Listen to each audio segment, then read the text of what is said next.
Hello, I'm PJ Bishop. Welcome to my channel in the ongoing series with the Oakland A's.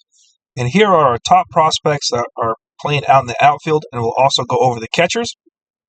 As you can see, a majority of my better batters are in the outfield spots, which I think is fairly realistic in real life as well, I believe. But for us, it's just the way it happens that we just happen to have good outfielders versus having really good infielders, although our second base position is loaded. Let's start with right fielder Alfonso Guzman, 17-year-old, currently out of Dominican Republic, playing for the Dominican Summer League. He was an international free agent signing, obviously, as you can tell by his overall. He is someone that can stick to right field. I think right field is his home for the future. It's his home now, and I think it's his home for the long-term future. Even though he's not projected to be, actually, he hasn't played right field ever. This will be his first taste of right field. He was signed on as a second baseman, but that outfield arm suggests that he's going to be a much better right fielder. And he's got the power to certainly play in right field. Projected to have nearly elite grade power. He's got above average contact, above average avoid Ks. And again, I'm noticing a lot of this. Below average eye, meaning that he's actually not going to walk that much. But you would expect the opposite with a guy who's got such a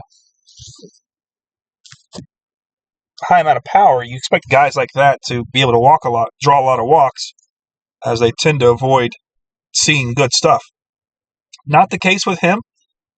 It looks like the pitchers are going to try him, and they're going to unfortunately find out the hard way that he's got power and he is for real.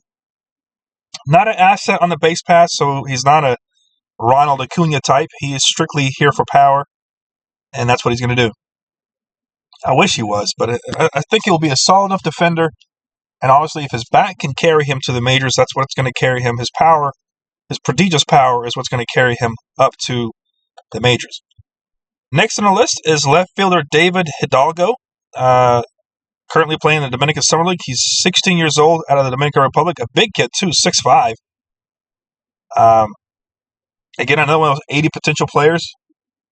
He is a left fielder and should be able to stick to left field. Again, another corner position with a guy who's got really good look. His offense is his lone tool, as he's got nearly plus contact, plus avoid Ks. Gap power is plus.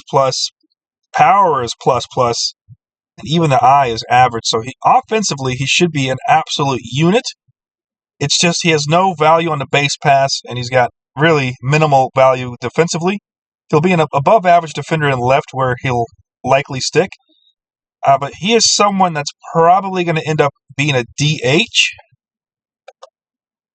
Not really even that good of a first baseman if you look at his ratings there. If he doesn't slide over to first base, eventually somewhere down the road, he's going to obviously be a decent defender enough to stick to left, but probably not good enough as we move up the levels. There'll just be guys that are better than him at left field. And obviously no one's going to match. I don't think anyone will match him offensively, at least not in my organization. Offensively, he should be an absolute unit. And he's a good leader, so we'll find out how he develops. Hopefully this sticks out, and he's actually a really good player. Surprised it says only average scouting, actually, considering that I scouted him every month as soon as October. So October, November, December, January. So 4 scouting reports, and it says average. Interesting. Next on the list is right fielder Miles Naylor, currently at High A Lansing, 19-year-old out of Canada. He can fit right field. Right field is a good home for him. It's a good fit for him. Still just a teenager, although he's about to turn 20 fairly soon. He'll probably be 20. He'll be 20 throughout the entire. So still a very young player, early on in his development career. But I like him. He's got a little more value across the board. And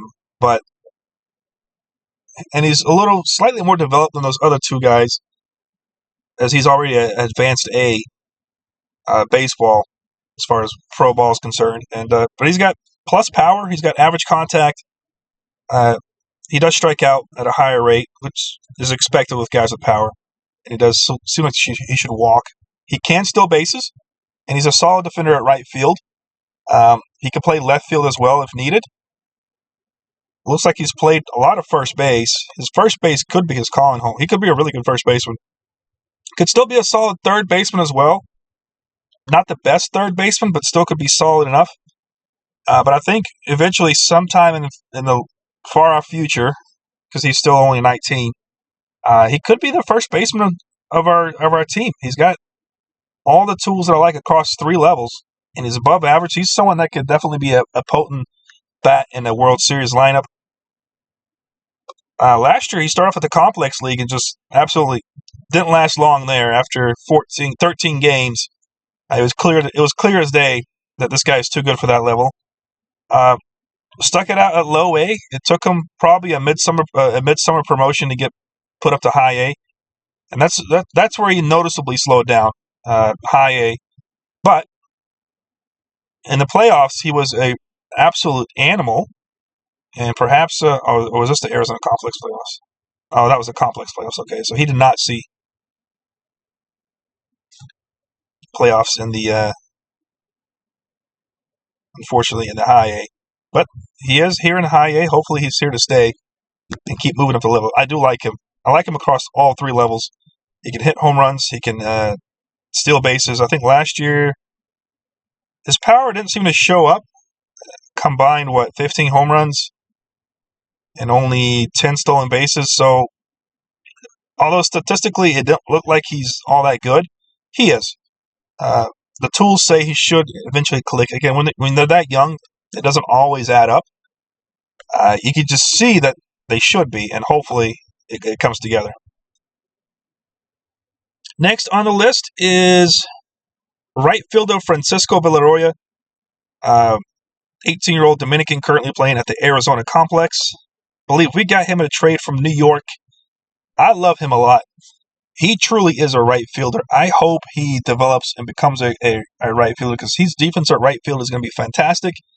He's got a cannon for an arm. He's got plus power. He's got average contact. He's going to strike out at a decent clip, which is expected. And his walk rate is slightly average. I hope his base running skills improve. Like his stealing ability, his aggressive. Because right now they're not really enough to be a threat. He's just kind of average when it comes to that. His calling card is obviously his cannon for an arm, so he can play defense and be useful there. As you know, our defense last year was so bad in the majors. It's nice to see that I got guys in my organization that can not only provide offensively, hopefully, but also look like they could be defensive monsters. So we can get 2-for-1s when it comes to that. And anybody that can also be good on base pass is a 3-for-3 in my books. So last year at the Dominican Summer League, he had a good average, hit 273, on base percentage 379, slugged 464. A good OPS, 861. I think he did a decent job. Ended up getting 8 home runs. Did strike out a ton, 109 strikeouts. Didn't steal that many bases, which I expected, only 7. But I think he's still finding himself as he matures and starts developing. I think this is when we start seeing more of a development once he comes stateside. This will be his first action of baseball stateside. Next, we have center fielder Lawrence Butler, 24-year-old, currently playing for AAA Las Vegas.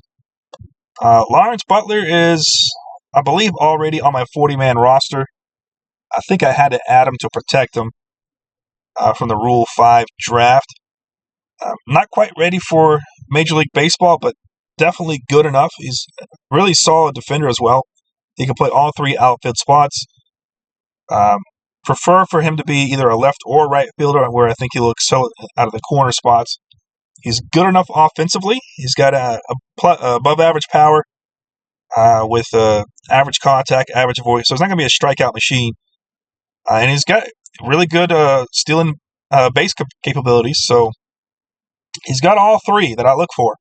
He's definitely valuable. As you can see, he was overmatched in spring training, which I expected. He's not there yet development-wise.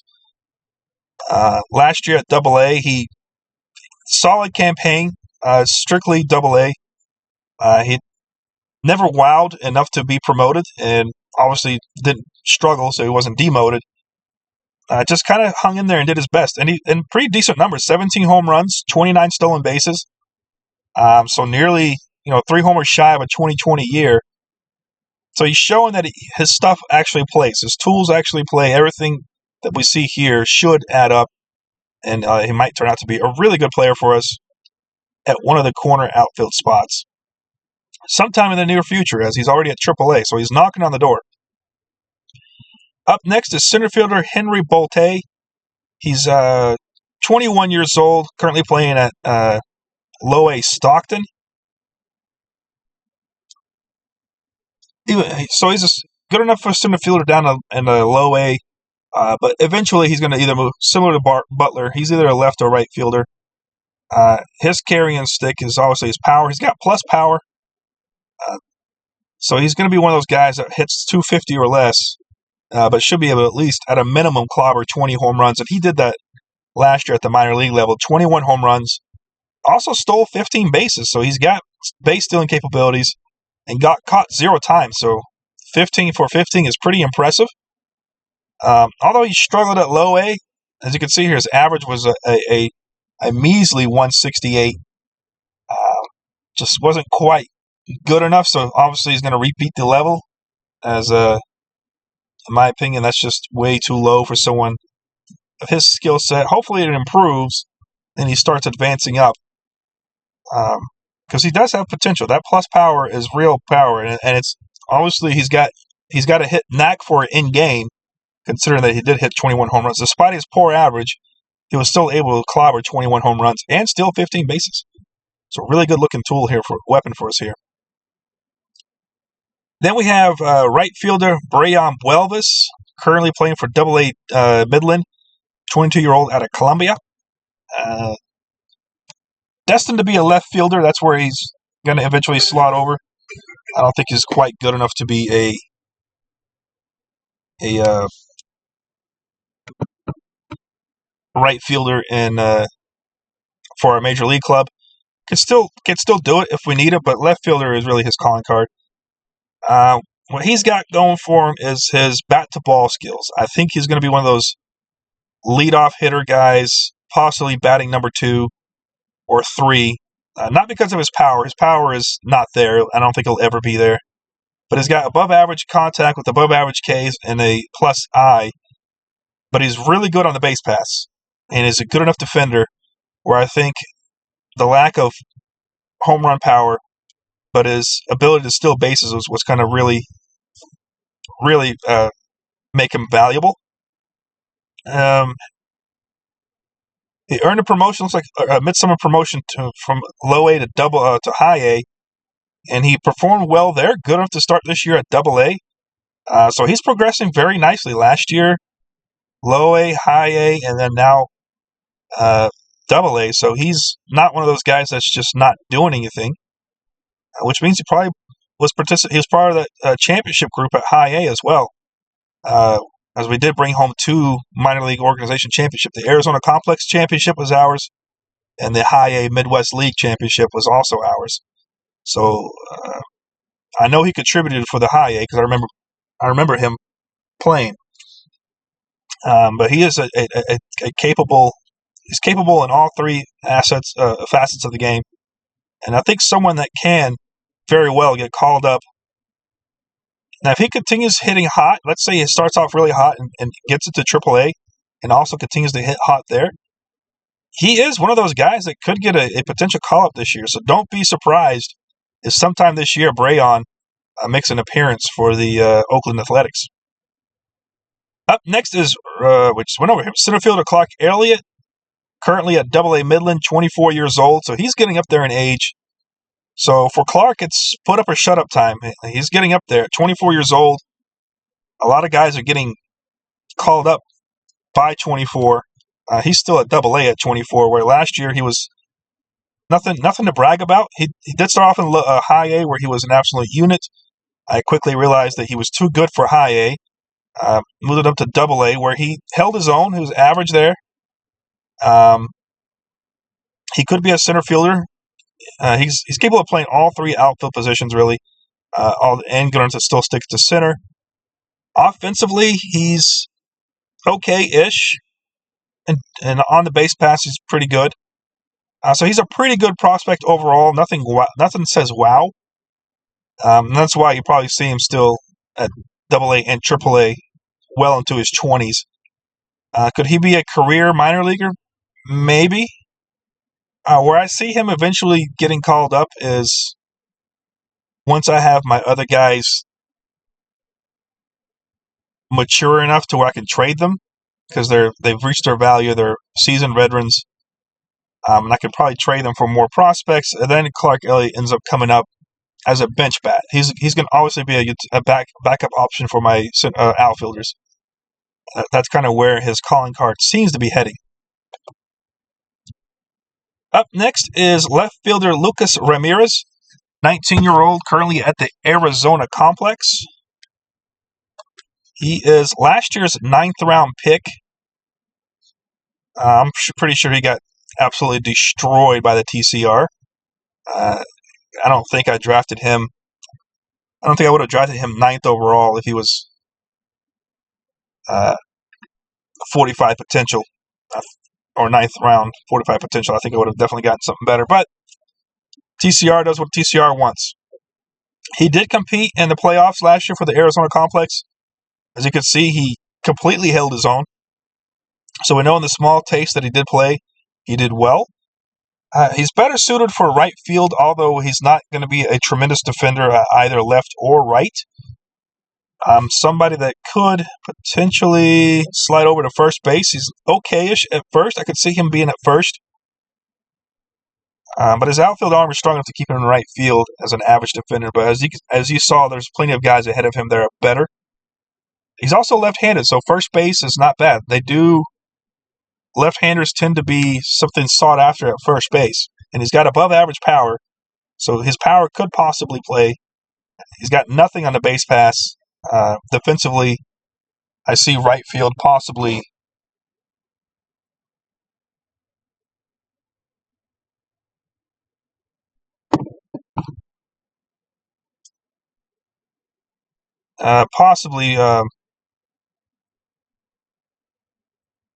first base. I just got a really important text about a fantasy basketball league. One of our guys did not protect any of his draft picks, which means they're capable of being picked up, which would just piss that guy off because that guy's a big crybaby. And this is a big boo-boo.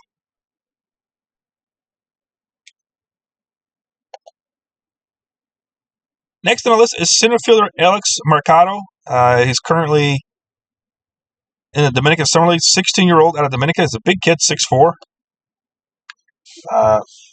He was an international free agent signing.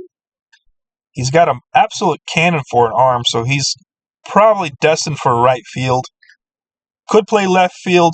Center field is probably because he's the best center field option.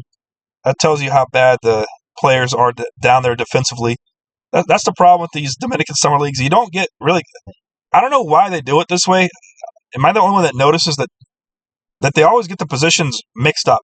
So you'll have a shortstop. They'll have a guy labeled as a shortstop who's got absolutely no business being a shortstop. Like he'll have like a 40 range, 40 error with a 50 arm and a 20 turn double play. But then he's got like a 60 outfield range, 60 outfield error with a 65 outfield arm. It's like, why is this kid labeled a shortstop? Nothing here says shortstop. And then you have just a summer league full of guys who have offensive capabilities but no defense. I mean, these guys know how to play defense. They're not just bums that have no idea. I think Out of the Park kind of over-exaggerates their lack of defense capabilities. But anyway, he's offensively, he looks fairly average. He's got above average contact, average power, below average eye, but everything else seems to be kind of in that average section or above average.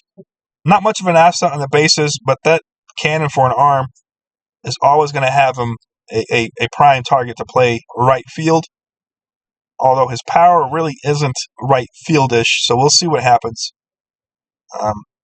He's got to be really dangerous offensively to be. He could slide over to left, but you'll like to see him with better power if you slide him over to right field.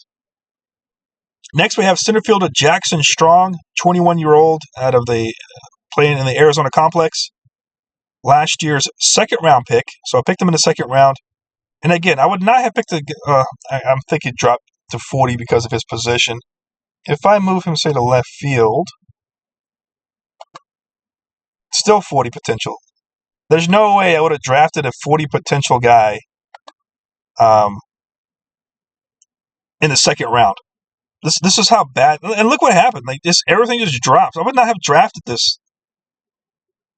There's no way I would have drafted this in the second round if this is what I saw. This is why I hate TCR. It's so stupid. Like that is extremely terrible. Now, how does a guy drop from? I think it's probably 65 or 60 overall. I can't remember. I had to go back and look at that video. How does a guy drop from 60? Shouldn't it be in his scouting reports? Where's his potential? At one point, he was. Oh, it's his eye potential. So at one point, he was 60 overall. That was in the summer. So scouted. So we had a very high scouting accuracy. So very high. It wasn't like we didn't scout the kid. He had 60. And then 2 months later, he's down to 50. A month later, he's down to 45. And then here we are in spring training, or post-spring training, and he's down to 40. How does it... I just don't understand. It just doesn't make sense. It's so dumb. It's so dumb. How do they decide how a guy just goes from being 60 potential to... So it drops 40 points. 40 points! And hasn't played a game.